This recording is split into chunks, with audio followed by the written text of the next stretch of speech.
Hello friends, welcome back. This is Jeet Salal. Thanks for subscribing to my channel and thanks for your love and support. So guys, आज का जो video है हमारा वो है 5 mistakes of bicep curls. अक्सर जो लोग गलतियां करते हैं बाइसेप कर्ल्स लगाते हुए, जिसकी वजह से उनका बाइसेप ग्रो नहीं हो पाता, बाइसेप का पीक नहीं डेवलप हो पाता, आर्म बड़ा नहीं हो पाता। तो आज मैं वो सारी गलतियां आपको बताऊंगा और साथ में उनको कैसे करेक्ट करना है, क्या सोल्यूशंस हैं वो भी बताऊंगा। तो गाइस, अगर आपने इससे पहले जो मेरे वीडियोस बनाए हैं 7 mistakes of squats, 7 mistakes of bench press, 7 mistakes of dead lifts, तो वो अगर आपने नहीं देखे हैं तो उसको चेक करिए। और अगर आप मुझे सब्सक्राइब कर रहे हैं या कर चुके हैं तो जो बेल आइकन है सब्सक्राइब बटन के बगल में, उसे ज़रूर क्लिक करिए ताकि आपको जो मेरे लेटेस्ट वीडियोस हैं उनकी नोटिफिकेशन तुरंत मिले। और अगर आप मुझे फॉलो नहीं कर रहे हैं फेसबुक या इंस्टाग्राम में तो फॉलो कीजिए, वहाँ पे सारे मैसेजेस और कमेंट्स का रिस्पॉन्ड मैं वहीं पे करता हूँ। सो गाइस, फर्स्ट मिस्टेक जो यूजुअली लोग करते हैं वो है पोस्चर की, यानी कि गलत पोस्चर रखते हैं बाइसेप कर्ल्स लगाते हुए, चाहे आप डंबल से लगा रहे हो चाहे आप बारबेल से लगा रहे हो। तो फॉर एग्जांपल अगर आप डंबल से लगा रहे हैं बाइसेप कर्ल्स तो आपका पोस्चर सबसे पहले आप फिक्स करेंगे बॉटम टू टॉप, यानी कि पहले आप लेग्स अपने फिक्स करेंगे स्टेबल, उसके बाद आपका core tight, then chest up और अपने एल्बोज़ को आप फिक्स करेंगे एक जगह पे। तो ये आपका करेक्ट पोस्चर है बाइसेप कर्ल्स शुरू करने से पहले। अब बाइसेप कर्ल कैसे लगाने हैं, क्या लगाने हैं, वो बात की बात है, पहले पोस्चर ठीक होना चाहिए। पोस्चर गलत होने की वजह से कुछ लोग इस तरह से लगाते हैं बाइसेप कर्ल्स, कुछ लोग इस तरह से लगाते हैं बाइसेप कर्ल्स, तो ये दोनों पोस्चर गलत हैं। और इससे होता क्या है कि आपकी इंजरी होने के चांसेस बढ़ जाते हैं। जब वेट लाइट होता है बारबेल में, डंबल में, तो तब तो कोई प्रॉब्लम नहीं होती, लेकिन जब वेट बढ़ने लगता है, आप अपने 6 to 8 रेपिटेशन, 4 to 5 रेपिटेशन जब आप लगाने लगते हैं तो गलत पोस्चर होने की वजह से, लूज़ बॉडी होने की वजह से, कोर टाइट नहीं होने की वजह से इंजरी के चांसेस बहुत ज़्यादा बढ़ जाते हैं। तो ये गलती मत करिए आप। सो गाइस, दूसरी मिस्टेक बहुत ही कॉमन मिस्टेक है और अक्सर लोग करते हैं इसको जिम्स में, वो ये है कि आप अपने बाइसेप कर्ल्स में जो आपकी रिस्ट है उसको न्यूट्रल ग्रिप में ले आते हैं, यानी कि आप हैमर कर्ल करने लग जाते हैं जब आप बाइसेप कर्ल्स कर रहे हैं। तो उससे क्या होता है कि जो टेंशन है जो आपकी बाइसेप में रहनी चाहिए वो बदल के आ जाती है आपकी ब्रैकियोरेडियलिस, यानी कि आपके फोर आर्म्स और आउटर बाइसेप में। तो बाइसेप कर्ल का मेन मकसद ही है कि आपके इस चीज़ को, इस हिस्से को ट्रेन करे, और वो तभी होगा जब आपका पूरा tension throughout the rep आपके बाइसेप में रहेगा। यानी कि आप सोचिए, जब आप अपने हाथ को आप सीधा सिर्फ बिना वेट के भी अगर आप इस पोजीशन में रखेंगे तो पूरा टेंशन आपको यहाँ पे आएगा। लेकिन कुछ लोग क्या करते हैं कि नीचे ले जाते हैं, आप इसको न्यूट्रल ग्रिप में ले आते हैं, हैमर पोजीशन में ले आते हैं, और ऊपर लास्ट में भी यहाँ तक आप उसको जब रैप शुरू करते हैं तो हाफ आपका रैप न्यूट्रल ग्रिप में चलता है, हैमर पोजीशन में चलता है, और उसके बाद आप इसको कर्ल करते हैं। तो आपका जो मूवमेंट है वो हाफ आता है आपके बाइसेप में। तो ये बहुत ही बड़ा रीज़न है लोगों का बाइसेप ग्रो नहीं होने का।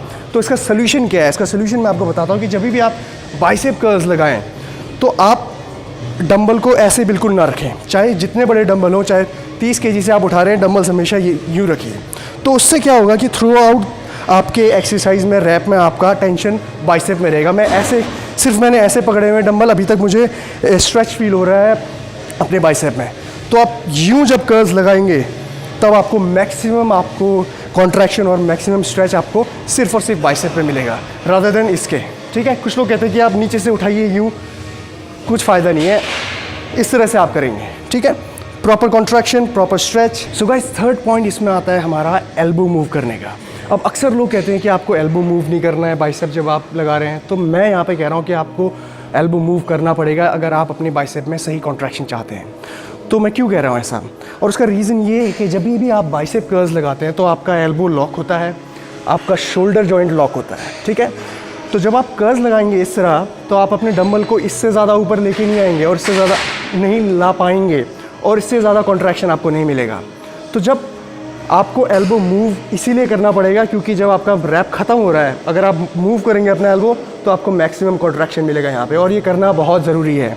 जो लोग आपको ये बोलते हैं कि एल्बो मूव नहीं करना है, एल्बो फिक्स रख के करिए, वो खुद जब एक्सरसाइजेज लगाते हैं एल्बो मूव करते हैं अपना। ठीक है, बाइसेप चाहे वो आप बार से लगा रहे हो चाहे आप डंबल से लगा रहे हो, आपका एल्बो मूव होना बहुत ज़रूरी है, लेकिन रैप के एंड में। ठीक है, तो जिस तरह से आप लगा रहे हैं ये यूँ नीचे से आपको अपना एल्बो मूव नहीं करना है। ध्यान रखिए, ये बहुत ही छोटी सी बात है, लेकिन आपको इस चीज़ पे ध्यान रखना है, आपको यहाँ से मूव नहीं करना है। यहाँ से आप मूव करेंगे तो आपका जो शोल्डर जॉइंट है ये आपका काम करने लग जाएगा, शोल्डर काम करने लग जाएगा, आपका जो आपका फ्रंट डेल्ट है ये काम करने लग जाएगा। लेकिन आपको इसको लॉक करके रखना है, ठीक है। और आपको अपने एल्बो जॉइंट को रैप के एंड में मूव करना है ताकि आपको मैक्सिमम कॉन्ट्रैक्शन मिले पीक में। बारीकी वाली बात है, इसको ध्यान देना है। अक्सर लोग कहते हैं कि आप एल्बो मूव मत करिए, वो पूरी तरह से सही नहीं है। एल्बो मूव करना है आपको, लेकिन रैप के एंड में मैक्सिमम कॉन्ट्रैक्शन को पाने के लिए। सो गाइस, फोर्थ पॉइंट ये है कि लोग अक्सर फोकस नहीं करते हैं इसेंट्रिक ओवरलोड पे। अब इसेंट्रिक ओवरलोड क्या होता है? जब आप बाइसेप कर्ल्स लगा रहे हैं, अगर आपका हैवी वेट है तो बाइसेप कर्ल लगाते हुए जब आप वेट नीचे लेके जा रहे हैं नेगेटिव्स में, तो इस चीज़ पे लोग फोकस नहीं करते हैं। बाइसेप कर्ल यूँ किया और उसी स्पीड में नीचे, ये बहुत ही रॉन्ग प्रैक्टिस है, गलत फॉर्म है। जब भी आप बाइसेप कर्ल्स लगा रहे हैं तो आपका पूरा फोकस आपके इसेंट्रिक ओवरलोड में होना चाहिए ताकि आपको पूरी तरह से स्ट्रेच मिले, आपका मसल एक्टिवेशन ज़्यादा हो, और इससे बहुत फ़र्क पड़ता है ये। और लोग अक्सर गलती बाइसेप में इसीलिए करते हैं क्योंकि चाहे आप स्क्वाट्स लगा रहे हो, चाहे आप बेंच प्रेस लगा रहे हो, आपका जो नेगेटिव्स है उसमें आपको फोकस करना ही पड़ता है क्योंकि वेट आपके ऊपर गिरेगा। लेकिन बाइसेप कर्ल्स लगाते हुए लोग अक्सर इसका फ़ायदा नहीं उठा पाते हैं क्योंकि लोड आप जब छोड़ सकते हैं और आपको ज़्यादा प्रॉब्लम नहीं होगी लोड छोड़ने में। लेकिन स्क्वाट्स और बेंच प्रेस में अगर आप लोड छोड़ेंगे तो वो आपको इंजर कर सकता है, बहुत सारी चोट लग सकती है आपको। तो अक्सर लोग इसमें इसेंट्रिक पे फोकस नहीं करते और एकदम से वेट छोड़ देते हैं, वो नहीं करना है आपको।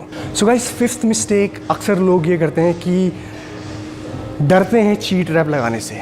गाइस, अगर आप एक्सरसाइज लगा रहे हैं, चाहे आप कोई भी एक्सरसाइज लगा रहे हैं, बाइसेप ही नहीं, चाहे आप बेंच प्रेस लगा रहे हैं, कुछ भी लगा रहे हैं, चीट रैप करना गलत नहीं है। अगर आप 4 to 5 रेपिटेशन के लिए जा रहे हैं और हैवी वेट है आपका बारबेल में और आप हल्का सा चीट ले रहे हैं, अपने लेवरेज ले रहे हैं अपने शोल्डर का, तो कोई इसमें गलत बात नहीं है।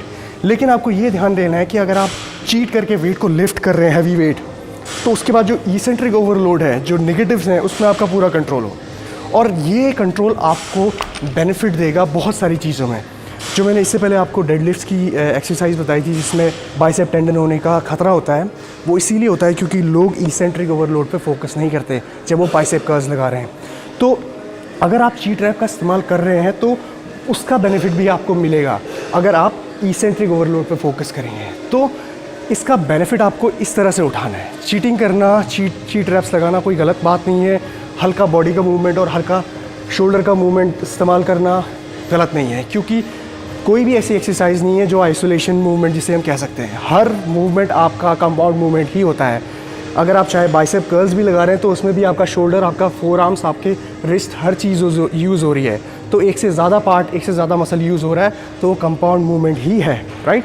तो बेनिफिट इसमें आपको इस तरह से लेना है कि आपको अपना फ़ायदा निकालना है एक्सरसाइज करते हुए। सो गाइस, अगर आप लोगों को ये वीडियो पसंद आई है तो make sure you like the video, share the video, और अगर आप लोग मुझे फेसबुक और इंस्टाग्राम में फॉलो नहीं कर रहे हैं तो follow that and take care. Jeet Selal, sign of.